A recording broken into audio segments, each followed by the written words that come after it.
ఏదైనా ఒకసారి మనం ఆలోచిస్తే ఆలోచించి చూడండి. ఇంత చక్కగా ఉన్నటువంటి మనుషులమైన మనం మాట అర్థం చేసుకుంటున్నాం, ఎదుటి వారికి సమాధానం ఇస్తున్నాం, ఏమేమో చేస్తున్నాం, ఎన్నెన్నో ఆలోచనలు, ఆశలు కలిగిన తర్వాత మన దేహములో నుంచి దేవుడు ఆ ప్రాణాన్ని, ఆత్మని వేరు చేసిన తర్వాత చూడండి, అసలు మనము ఆ రూపము, ఆ అనుభవము, ఆ ఆశ, ఆలోచనలు ఇవన్నీ ఏమైపోతున్నాయి?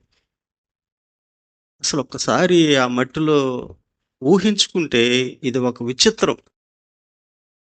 మన అందం ఎట్టబోయిందో, ఆనందం ఎట్టబోయిందో, ఆలోచనలు ఎట్టబోయినాయో, అసలు ఏంది చెప్పాలంటే మనల్ని ఎవరు చూసినారో, ఎవరు ఏడిసినారో అర్థమైందా? మన ఫ్యామిలీ ఎట్టుందో, మన బిడ్డలు ఎట్టున్నారు, మన పరిస్థితి ఏంటో అసలు ఏమీ, అదొక మాయ.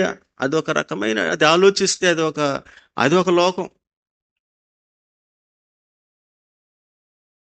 అందుకే యెహోవాను తమకు దేవుడుగా కలిగిన జనులు స్తోత్రం కలుగును గాక. కదా! ఎవరు ధన్యులు? యెహోవాను దేవుడుగా కలిగిన జనులు ధన్యులు.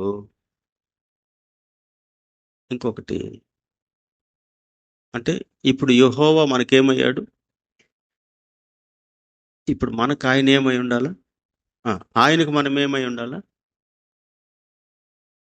మనకు ఆయన దేవుడయ్యాడు. మనము ఆయనకు ప్రియమైన బిడ్డలమై దాన్నే సహవాసము అన్నాడు.